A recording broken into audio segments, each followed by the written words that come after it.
مکتب دارالاسلام ریاض سعودی عرب کے managing director مولانا عبدالمالک مجاہد نے مدینہ یونیورسٹی میں زیر تعلیم طلبہ کے 5 رکنی وفد کی ریاض آمد پر ان کے اعزاز میں اپنے آفس میں ایک شاندار اور پرتکلف دعوت دہرانے کا خصوصی اہتمام کیا۔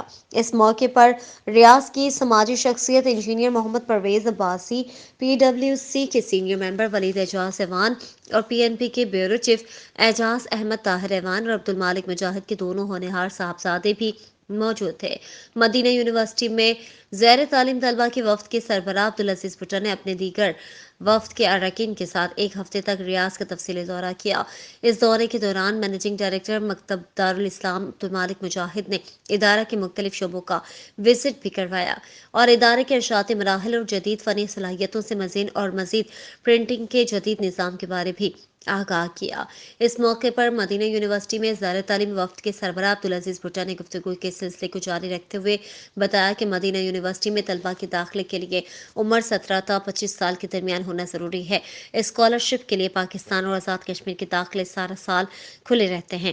پی ایچ ڈی کرنے کے لیے عمر کی یہ حد کا تعین 35 سال رکھا گیا ہے۔ اسکالرشپ طلبہ کو 3 ماہ کا وظیفہ اور ریٹرن ٹکٹ بھی دیا جاتا ہے۔ اسکالرشپ حاصل کرنے والے طلبہ کو ماہانہ 900 سعودی ریال جبکہ دیگر شعبوں میں طلبہ کو 850 سعودی ریال ہر ماہ باقاعدگی کے ساتھ دیے جاتے ہیں۔